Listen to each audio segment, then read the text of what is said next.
હિંમતનગરના તખતગઢ ગામમાં વર્લ્ડ બેંકની ટીમે મુલાકાત લીધી। ગામમાં ચાલતી પિયત મંડળીની મુલાકાત લીધી। આ પિયત મંડળીની શરૂઆત ખેડૂતોએ પોતાના ખર્ચે પાણી લાવીને શરૂ કરી છે અને જેથી ખેડૂતોને સિંચાઈનું પાણી મળી રહે છે। આ પ્રકારની કામગીરીને લઈને વર્લ્ડ બેંકની ટીમે ગામ લોકોની પ્રશંસા કરી છે। સાથે જ પિયત મંડળી વિશે સંપૂર્ણ જાણકારી મેળવી છે।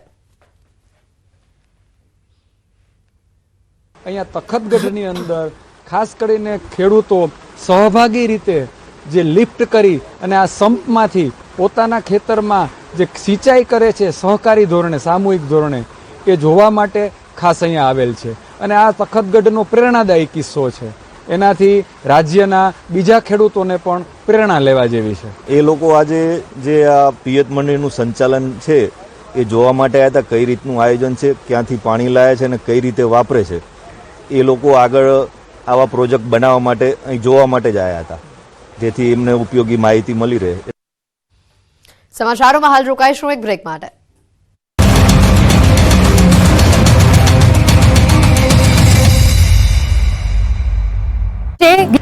ભાવનગરની સમરસ બોયઝ હોસ્ટેલમાં ફરી એક વખત વિદ્યાર્થીઓને પીરસવામાં આવતા ભોજનમાં જીવાત નીકળતા વિદ્યાર્થીઓએ હોબાળો મચાવ્યો। વિદ્યાર્થીઓમાં આક્રોશ ફેલાયો। ફરી એક વખત જમવામાં જીવાત નીકળતા વિદ્યાર્થીઓ સાથે NSUના કાર્યકરો એકત્રિત થઈ ગયા અને હોબાળો મચાવ્યો અને જમવામાં જીવાતો નીકળવાનું બંધ ન થાય તો આવેદનપત્ર આપવામાં આવશે। જીવાત નીકળવાનું બંધ નહીં થાય તો NSUI વિરોધ કરશે। ભોજનમાં અવારનવાર જીવાતો નીકળતા વિદ્યાર્થીઓ બહારથી ભોજન મંગાવી રહ્યા છે, જેથી ભોજનની ગુણવત્તા સુધારવા માંગણી કરાઈ છે। હોસ્ટેલ દ્વારા આપવામાં આવતા ભોજનમાં નીકળતી જીવાતનો વિવાદ બહાર ન આવે તે માટે સમરસ હોસ્ટેલમાં રહેતા વિદ્યાર્થીઓને ભોજન લેવા જતી વખતે રસોડામાં મોબાઈલ લઈ જવા પર પ્રતિબંધ મૂકવામાં આવ્યો છે। જેલમાં અનેકવાર કેદીઓ પાસેથી મોબાઈલ મળે, પરંતુ ભાવનગરની જેલમાં કાચા કામના કેદી પાસેથી એવી જગ્યાએથી મોબાઈલ મળ્યો કે પોલીસ પણ ચોંકી ગઈ। પોલીસથી બચવા એવી ટેકનિક અપનાવી કે પોલીસની આંખો ચાર થઈ ગઈ। થયું એવું કે કેદી પાસે મોબાઈલ હોવાની ફરિયાદના પગલે પોલીસે ભાવનગર જિલ્લામાં સરપ્રાઇઝ ચેકિંગ હાથ ધર્યું, જે દરમિયાન જેલમાં બંધ કાચા કામના કેદી રવિ બારૈયાની તપાસ કરતા તેમની પાસેથી મોબાઈલ ચાર્જર મળ્યું, પરંતુ મોબાઈલ ન હતો। તેમની પૂછપરછ કરતા ગોળ ગોળ જવાબ આપ્યો, જેથી પોલીસને શંકા જતા જેલના મેડિકલ ઓફિસરના અભિપ્રાય દ્વારા કેદીને હોસ્પિટલ ખસેડવામાં આવ્યો। હોસ્પિટલમાં રવિ બારૈયાનો એક્સરે કરવામાં આવતા તેના ગુપ્ત માર્ગમાં મોબાઈલ દેખાયો। કેદીના શરીરના ગુપ્ત ભાગમાંથી મોબાઈલ રિકવર કરીને તેને કેદી વિરુદ્ધ ફરિયાદ નોંધવાની કાર્યવાહી કરવામાં આવી। હાલ કાચા કામના કેદીને હોસ્પિટલના પ્રિઝનલ વોર્ડમાં રાખવામાં આવ્યો છે। કેદીના ગુપ્ત ભાગેથી મોબાઈલ મળી આવતા ચકચાર મચી ગઈ હતી। પોલીસમાં જવા માંગતા યુવાનો માટે ખુશીના સમાચાર આવ્યા છે। પોલીસ બનવાનું સપનું સાકાર કરવું હોય તો તૈયારી શરૂ કરી દેજો, કેમ કે થોડા જ દિવસોમાં પોલીસ ભરતી થવાની છે। પોલીસ વિભાગમાં ખાલી પદોને લઈને ભરતી કરવામાં આવશે। આગામી 4 સપ્તાહમાં ભરતી કરાશે। ખાલી પડેલી 2000 જગ્યાની ભરતી કરાશે। આ અંગેની જાણકારી રાજ્ય સરકાર વતી સરકારી વકીલ ગુરુશરણ વિકરે મુખ્ય ન્યાયાધીશની ખંડપીઠમાં આપી।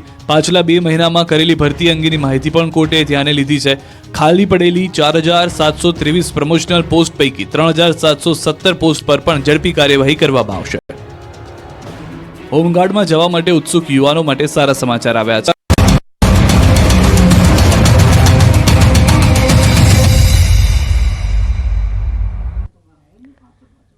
બ્રેક બાદ આપનું સ્વાગત છે। આગળ વાત કરીએ સમાચારોમાં તો ભાવનગરમાં 22 વર્ષીય યુવતી સાથે છેડતીની ઘટના સામે આવી છે। પાણી ભરવા જતા યુવતી સાથે છેડતી કરવામાં આવી।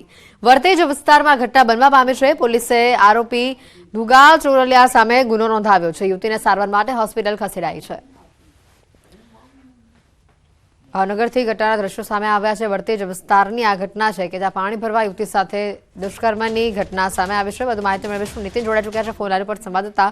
નીતિન, જે રીતની આખી આ ઘટના સામે આવે છે, પોલીસ આ મામલે કયા પ્રકારની હવે તપાસ કરી રહી છે? ચોક્કસ વાત કરીએ તો ફરી વખત આવી એક ઘટના છે તે સામે આવી છે। ભાવનગરની નજીક જે વર્તેજ આવેલું છે તે વર્તેજની હદની વિસ્તારમાં એક બાળકી છે તે પોતે તેમના ઘરેથી પાણી લેવા માટે બહાર જતી હતી અને ત્યાં આગળ એક શખ્સ દ્વારા તેમની છેડતી કરવામાં આવતા ત્યારબાદ તે દીકરી છે તે હેમખેમ પ્રકારે ત્યાંથી નાસી છૂટી હતી અને તેમના ફેમિલીને વાત કરતા 108 મારફતે સારવાર છે તેમને અત્યારે હાલ ભાવનગર ખસેડવામાં આવી છે। અને આ બાબતને લઈ અને તેમના વાલી છે તેમના દ્વારા પણ પોલીસ ફરિયાદ નોંધાવવા માટેની તજવીજ હાથ ધરવામાં આવી છે। જી આભાર નીતિન, માહિતી બદલ। ગુજરાત લોકસેવા ટ્રસ્ટે 34 વર્ષ પૂર્ણ કરીને 35મા વર્ષમાં પ્રવેશ કર્યો છે. આ શુભ ઘડીમાં કેન્દ્રીય ગૃહમંત્રી અમિત શાહની ઉપસ્થિતિ જોવા મળી. આ દરમિયાન તેમણે સંબોધન કર્યું હતું. તેઓએ જણાવ્યું કે ગુજરાત સેવા ટ્રસ્ટના કામને પ્રોત્સાહિત કરવા આવ્યો છું. સાથે જ પોતાના સંબોધનમાં જણાવ્યું હતું કે વિનોદ કાંબલી સાથેની એક જૂની યાદ પણ તેઓ વાગોડી રહ્યા છે. તેઓએ કહ્યું કે તેઓ વિનોદ કાંબલીને પ્રથમ વખત સ્ટેડિયમમાં મળ્યા હતા અને તે દરમિયાન બંને વચ્ચે થયેલી વાતને તેઓએ યાદ કરી. એક જમાનામાં વિનોદ કાંબલી ખૂબ સારા બેટ્સમેન ગણાતા. મેં એમને પૂછ્યું, વિનોદ, બહુ ઉતાર ચઢાવ જોયા તમે જીવનમાં, તમને સૌથી વધુ આનંદ ક્યારે થયો? મને એવું હતું કે કહેશે કે ડબલ સેન્ચુરી લગાવી ત્યારે થયો. એને કહ્યું, સાહેબ, કેટલાય મોટા મોટા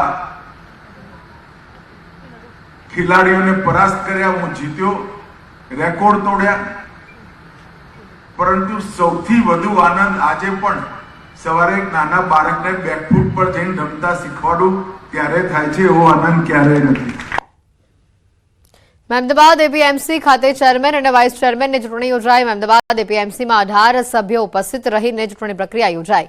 ચૂંટણીમાં બિનહરીફ ચેરમેન અને વાઇસ ચેરમેનની નિમણૂક કરવામાં આવી છે, જેમાં ભાજપ તરફથી ચેરમેન તરીકે ભગવતભાઈ પટેલને મેન્ડેટ આપવામાં આવ્યું, જ્યારે વાઇસ ચેરમેન તરીકે મંગળભાઈ ગોહિલને મેન્ડેટ આપવામાં આવ્યું. સર્વાનુમતે ચૂંટણીમાં ચેરમેન અને વાઇસ ચેરમેનને બિનહરીફ વિજેતા જાહેર કરવામાં આવ્યા. એએમસીની ચૂંટણીમાં જિલ્લા ભાજપ પ્રમુખ અજયભાઈ બ્રહ્મભટ્ટ, અમદાવાદના ધારાસભ્ય અર્જુનસિંહ ચૌહાણ સહિત લોકો ઉપસ્થિત રહ્યા. સર્વ સભ્યોએ બિનહરીફ રીતે એમને સમર્થન આપી અને આવનારા દિવસોમાં ખેડૂતલક્ષી, વેપારીલક્ષી કામ એપીએમસી વધુમાં વધુ કરે, જેમાં સરકાર અને સંગઠન જોડાય. અમારા ધારાસભ્ય, જિલ્લાના સૌ હોદ્દેદારો એનો આમાં બિનહરીફ કરવામાં ખૂબ જ મોટો ફાળો રહ્યો છે. ભગવતભાઈ પટેલ અમારા ચેરમેન તરીકે અને વાઇસ ચેરમેન તરીકે મંગળભાઈ ગોહિલની આજે સર્વાનુમતે નિયુક્તિ થઈ છે. સહકાર છે સમૃદ્ધિ અંતર્ગત ફરી એકવાર 2.5 વર્ષની મુદત બાદ આ બંને કાર્યકર્તાઓને જવાબદારી મળી છે. બંને શુભેચ્છા આપીએ છીએ. બનાસકાંઠાની સૌથી મોટી સહકારી બેંક બનાસ બેંકના ચેરમેન અને વાઇસ ચેરમેનની વરણી કરવામાં આવી. પાલનપુર પ્રાંત કચેરી ખાતે ચૂંટણી યોજાઈ હતી અને જેમાં ભાજપના ડાયાભાઈ પિલિયાતર બનાસ બેંકના ચેરમેન બન્યા છે, જ્યારે વાઇસ ચેરમેન તરીકે કેશુભા પરમારની વરણી થતા સમર્થકોએ વિજય ઉત્સવ મનાવ્યો. બનાસ બેંકના ડિરેક્ટરોએ વિજેતાઓને ફૂલહાર પહેરાવી મીઠું કરાવ્યું. ભાજપના ઉમેદવારની જીતને બનાસ બેંકના ડિરેક્ટર શંકર ચૌધરીએ નવનિયુક્ત ચેરમેન અને વાઇસ ચેરમેનને અભિનંદન પાઠવ્યા. જેમ આજે ધારો કે મેં ખુદ મારી કોઈ ઈચ્છા પણ વ્યક્ત ક્યારેય નથી કરેલી, બીજાની ભલામણો કરેલી, તેમ છતાં પણ આ પાર્ટીએ જે મારી પસંદગી કરી છે, ધારો કે ડિરેક્ટરોમાં હું અમારી લઘુમતી કહેવાય 1 કે 2 ડિરેક્ટર હોય, તેમ છતાં પણ પાર્ટી આપી છે, એ બદલ હું પાર્ટીનો ખૂબ ખૂબ આભાર માનું છું. સમગ્ર મારા કરતાં ઘણા બધા સિનિયર બોર્ડ ઓફ ડિરેક્ટરો હતા, પણ એમની સૌની સંમતિ મારી દરખાસ્ત અમારા ચેરમેન માનનીય શવસીભાઈ ચૌધરી